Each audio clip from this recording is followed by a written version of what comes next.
Sucks. I'm Brian Beaudoin. That is my good buddy Craig Gass from the Howard Stern Show, Family Guy, and Sex and the City. How you doing, Craig?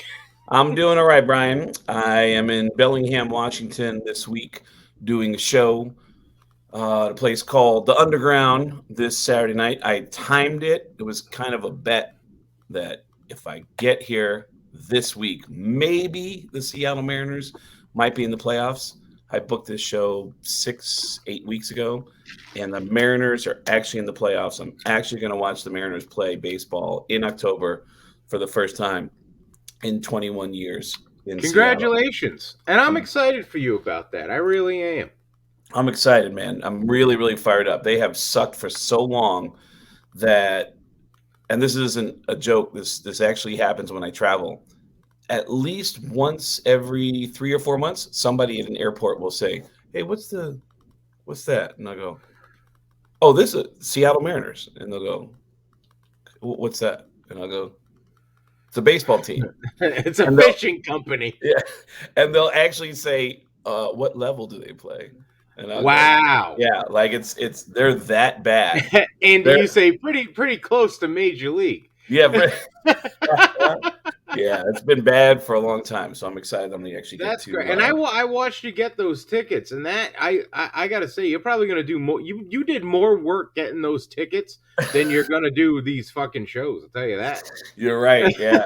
I remember it's a chore, man. Getting tickets is a chore. It really is. Oh man, yeah. I remember we had that discussion because what was was it the John? What were the tickets you were trying to get? It's like a John Mayer issue, and then there was an issue of a COVID where they were switching shows, and they put 2 concerts that I was going to on the same day, and they wouldn't let me refund my tickets for some reason. And Ticketmaster's like, well, you can just sell them. I'm like, you want me to scalp the tickets? And they're like, no, well, scalping is more like what you do outside of the venue.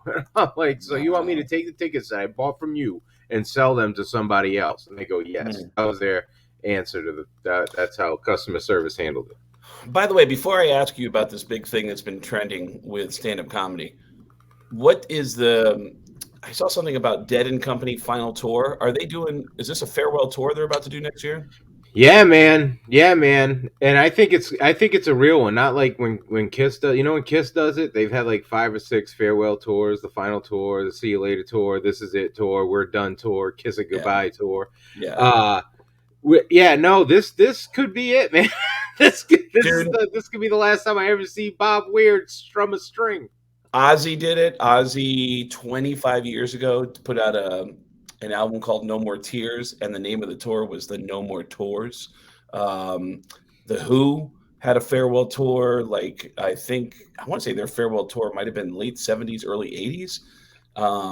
Motley Crue did a whole thing years ago where they signed documents saying, we're not fucking around. We're going to sign a document saying this is it, the band is over, and they all signed an agreement. Oh, well, they fucked around. They fucked around and found out. And so, so Kiss isn't the only band to do that, but yeah, Kiss does get a lot of crap because they've actually called a show a farewell tour 20 years ago, which they now say was a farewell to the original lineup. So, and now they're in the middle of their farewell tour, which was disrupted by COVID. So their farewell tour right now is going on 4 years. So, well, I will say this: the Dead & Company. This may be the Dead & Company's farewell tour. But the Dead have a real good way of coming back as different bands. Like they were the Grateful Dead, the Dead, the Dead & Company. You know, you can go see Phil Lesh and Friends. It's like the same thing, you know? when Jerry passed, when Jerry Garcia died, and I thought that was the heart and soul of the Grateful Dead. But yeah. So that thing that I just sent you, there's a comedian. Oh man, I feel bad. I didn't get her name. Do you have her name? Ariel Elias. Ariel Elias is a comedian that was on stage in one of the Uncle Vinny's comedy clubs. You ever been to any of the Uncle Vinny's comedy clubs? No, but it looks like the type of place I'd headline. It's I've never been there. I had a show scheduled back in 2020, right when I got COVID, and I had to skip out on the show. That was my first time I would have been there. But friends of mine like Jim Florentine, Don Jameson, Jim Norton, they always do shows at Uncle Vinny's. I know there's one in Staten Island and there's a couple in Jersey, and this girl, Ariel, was on stage and had some weird interaction with a heckler who wanted to know who she voted for. Now the heckler yells out, I can tell by the way you're talking, you voted for Joe Biden. Which, what the fuck does it have to do with stand-up comedy? That's the thing. I don't know. It's so odd to me. It's so fucking odd to me. And then it continues on and on like it has anything to do with the comedy show. The woman keeps going on and on about how she thinks the comedian voted for Joe Biden and announces that she voted for Donald Trump. And then the heckler gets her really good with some line that makes the guy that's with the woman in the audience throw a beer at the stage. And it looks like an unopened beer. Like it goes smash. Like it was a full beer. Now, a couple things to break down. Now, after that beer bottle broke, she didn't even say anything. She just bent down and picked up her drink and drank it, which is like, maybe there's glass in that. I wouldn't drink that. Like, what are you thinking? Yeah, that was crazy. That was crazy. Because that person probably isn't vaccinated, But yeah, they're not vaccinated. So she picks up the beer, she chugs it. And we had that weird thing when we were in Detroit last week. Brian and I did a show at One Night Stands out in Detroit, in Waterford, outside of Detroit. Nice neighborhood outside of Detroit. And there was a guy in the middle of my show who would not shut the fuck up. And all he kept saying, and he's in the front row, man, I'm from New York, man. I'm from New York, man. This is fucking bullshit. I'm from New York. And his girlfriend kept going, I know, baby. I know. It's okay. And he goes, I'm from New York. From New York. And I was like, I don't even know how to respond to that. But everyone in the audience started getting really tense around the guy. Everyone, you could see. In fact, I don't know if you noticed, he's over on the right side of the stage. I did the entire first 10, 15 minutes on the left side of the stage just to stay away from him. To back things up, it's not like he just started saying this for no reason. His wife was an engaging heckler. I have different types of hecklers, right? There's the happy heckler, the mean heckler. She's an engaging heckler, where it's like if you ask a rhetorical question, she's going to answer it. It's like when you find a Starburst with a wrapper on, it's like you think you can eat it, and she'll be like, "Yeah, I know, right? I've done that. It's like, lady, just shut the fuck up." Yes, she was doing that. So most of my set was geared at like trying to get her to like shut the fuck up. And then when I think right before I brought you out, I said something. I did my TikTok joke, where I go, somebody come up to me and said I had a TikTok, and I said it's average size, and she says, "Well, I got a big one with me," and I said, "Well, lady," I go, "sorry, not every one of us can fuck a black guy at will." That's right. And then that's when the room fucking exploded. Yep. And but that's how she was. She was just in it. And it was like and if you gave her that attention, it feeds into it. So it's like trying to get her to shut the fuck up, smashing her. Like usually if you smash a heckler like that, they shut the fuck up. Mm-hmm. But then there's your technique, which is avoidance. And that is a great technique. It is. It creates a bubble of annoyance. Not only will I avoid, sometimes if someone's talking too much, I will physically get close to them. Like I'll get off the stage and just walk in their direction and just start talking slower and slower. And they'll just go, oh shit, uh-oh. And they'll freeze. And then I'll walk back on stage. And they'll just go, what the fuck? Like, and that'll shut them up because they don't know what that was. It makes no sense. Yeah, I could never do that. Yeah, I'll physically get close to them. But this guy was so unpredictable. I knew he was angry, but what he kept repeating made no sense at all. Because the bouncer told him to shut the fuck up. Yeah. And then he kept saying, go ahead. Oh, and that was it? That's why he kept saying that's why he was triggered. Yeah. He was triggered. Why he was triggered, because did the bouncer they're engaging with the show. The bouncer comes over and says, like, hey, you guys need to quiet down. And they're the type of people that's like, what are you doing? We're just having a good time. We're just having a good time, Right. But a lot of times males feel threatened when a bouncer tells them to shut the fuck up, to where they have to say they're from New York in their head. Right. It's like someone stepping on their fucking sneakers. Like all of a sudden it's like They Yeah. yeah. Yeah. So that happens. The guy I didn't notice that part. So the bouncer told him to shut the fuck up during your set. No, I think it might have even been during your set Okay, I didn't notice that. where you told him to shut the fuck up. But at some point, he finally starts getting so loud that his woman says, "Come on, let's just go. Let's just go." And I can see she's gathering their stuff. And he just keeps going, "Man, I'm from New York, man. I'm from," and she's trying to grab his stuff off the table and grab his wallet. And they get up and that's when he stands up and announces, "Yo, I'm from New York." You know, it's like, all right. And the bouncer just happened to be walking right into the crowd towards him and said, "You're getting out. Come on, let's get the fuck out." And then he started yelling. And then, "I'm from New York." And then in one of the oddest moves ever, as he was about to walk out, he yelled out, "I make $500K a year," or something like that. Yeah. Like, you go, "I make $500K a year." And I was like, there's no fucking way you make more than 5,000 a year. There's no way. It was absurd. And then he gets thrown out. And then you saw him outside. Yeah. So I didn't see anything what happened inside because I was smoking outside. And I'm just sitting there smoking, and I just hear in the doorway, "Fuck you, no, fuck you, no, fuck you, no, fuck you." I'm like, "Oh, shit's happening. Let me move down a little bit." And I just kind of moseyed down, and then I kind of hid behind a tree. Wait, when they came out. When you say you mosey down, did you mosey down so you can get closer to the action, as you can see? No, I moseyed down so I can get away from the action. Oh, I want to okay. get away from the action. Okay. Right. Look, here's the deal.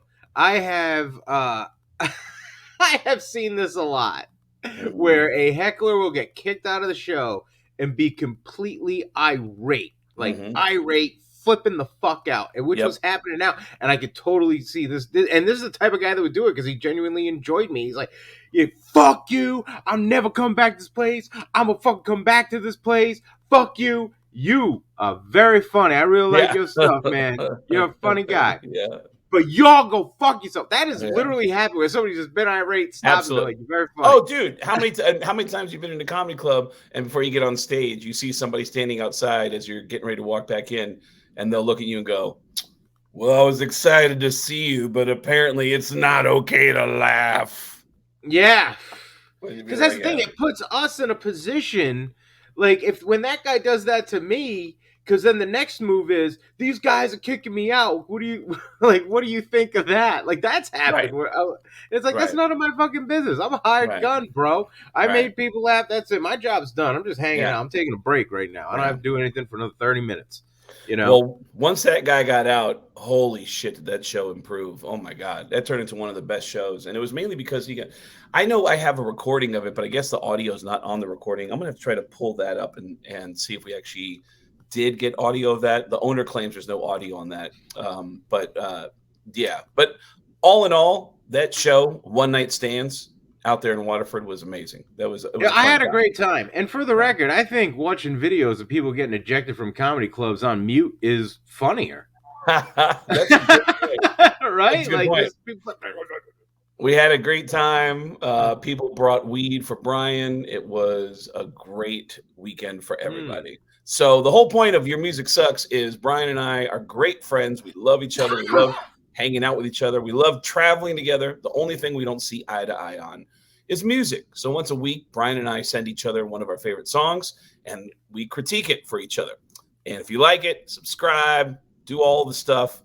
This week, Brian sent me an Umphrey McGhee song, and I sent Brian a Kiss song. What's interesting about this is Brian sent me something that has, I think, so many interpretations, where I sent Brian a song that is so goddamn over the top. It's a little bit on the nose. It's a little bit on the nose. So I want to go first. I was going to say, you definitely go first this week, for sure. So, Brian, you sent me an Umphrey McGhee song called Puppet. Was it Puppet on a String?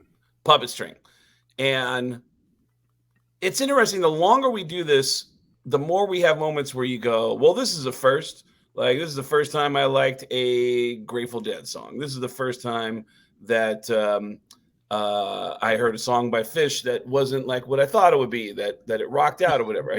I'll hear things that will be a first. There'll just be moments that'll be a first for me. This is the first time I've ever gotten a song from you where as soon as it started, I looked at the time, I listened to the song, and I went, "Oh, fuck this."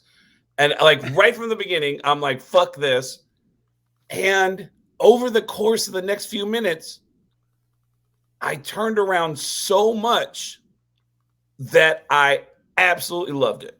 I mean, Nice. it's crazy. Like, first of all, the first thing that catches me is when I think of a band called Umphrey McGhee. I don't know why, but I thought Umphrey McGhee does songs that are like, and we fight and we go and we kick Yeah, and we drink, it's like, we man, drink where's and the we... bagpipe, motherfucker? Yeah, is it? Where's Are the they like that bagpipe? kind of a band or no? Not at all. Not Not at at all. all. I totally expected like a drinking song, like I like to drink and I don't care. I have problems, I won't acknowledge them. Like I just thought it was gonna be that kind of a song. And it starts out, and man, it really bothered me. It looked like just a bunch of guys going, I don't know, is this thing on? We like it looked like a bunch of guys just fucking around the studio, and I was like, oh, I hate this shit. And then the song starts to build, and the pieces come together and make such a lush soundscape. I was shocked at how much I liked this by the end. I went back, listened to it again and again and again, and I was like, holy shit, these guys are, I've never heard anything from this band before. I'm shocked at how much I really liked it. And also the lyrics were really, really deep. I mean, it's again, there's a lot of interpretations that I feel like you can get out of this. But the lyrics are, it's not like there's a book for this or something you could read, because I've looked around and I tried to fill these holes with other roles that I've never learned to play. It seems like they always falter. But how the hell should I know? Because it always seems to disappear so quickly. You can't see. Can someone tell me, where does the time go? It goes on and on and on. At the very end, there's a chorus. These puppet strings don't pull themselves. You're thinking thoughts from someone else. How much time do you think you have? Are you prepared for what comes next? I was, yeah, and the whole band is like, I don't know. It just felt like such a cool jam. The energy going on in the room by the end of that, they're so dialed into each other. And it was just such a shockingly cool sound that Awesome. I loved it. So we always rate these songs on a scale of 1 to 5. I honest to God I was gonna try to figure out a way to get it like this deserves a less than a 1 from the beginning of the song. And I want to give it more than a 5. This is a 5 out of 5. I absolutely love the song. And I really thought about your bar that you set. You've brought this up several times. Like, is this something I want to listen to when I'm driving? Like when we were hanging out together. This is absolutely a song I want to hear on a road trip. It's a Awesome. Yeah. great song. So I give it 5 out of 5. I'm shocked. I am disappointed in myself for being judgmental, for thinking that it was going to be a bunch of alcoholics attempting to put a song together that makes no sense at all, and is pointless or directionless. It was a really heavy content of lyrics, and the music was incredible. So 5 out of 5. I absolutely am shocked to love this song by Umphrey McGhee. That pleases me. That Yeah. pleases me a whole bunch. I thought, and this is it. But those jams, like I think because they built in the jams, you were able to get into that jam to where, like, when I hear the Grateful Dead or Fish, I can do it right away like that because I'm used to hearing this shit. So I'm glad you liked it. It's a genuine buildup leading into this jam that doesn't seem pointless or directionless to me. It really seemed to be a bunch of guys absolutely in lockstep with each other that are all incredible musicians. I'm shocked. I'm shocked at how much I like it. In fact, not only that, I'm not only that, I'm watching it and I'm like, you know what? I want to hang out with them. That's what I thought. I was like, I want to hang out with them. They feel like guys that would be fun to hang out with. And for some reason, as I'm watching, I'm thinking, these are guys we should invite to a comedy show. I feel like they would have a good time hanging out with you and I. I'm sure they would too. They will melt your face. If you see this band live, your face will melt off because the whole show is like this song. And then they'll do this song for like 10 minutes at the show. and it'll blow your face off. Really? Well, Yeah. I'm scared because Kiss is one of my favorite bands. And I just thought of this song and I was like, God, I don't know if Brian's ever heard this before. And I'm just so curious to see what direction you go with this. But this is just it's such a 80s type of message, 80s type of song. I sent you a Kiss song called Let's Put the X in Sex. Yes, you did. And I Have you ever I heard gotta it? say, no, I've never heard this fucking song. All right. I had Kiss's greatest hits. I didn't have Let's Put the X in Sex. I was disappointed that the X isn't capitalized. I wish the X in sex was capitalized. Oh, it Uh isn't? no, I wish it was.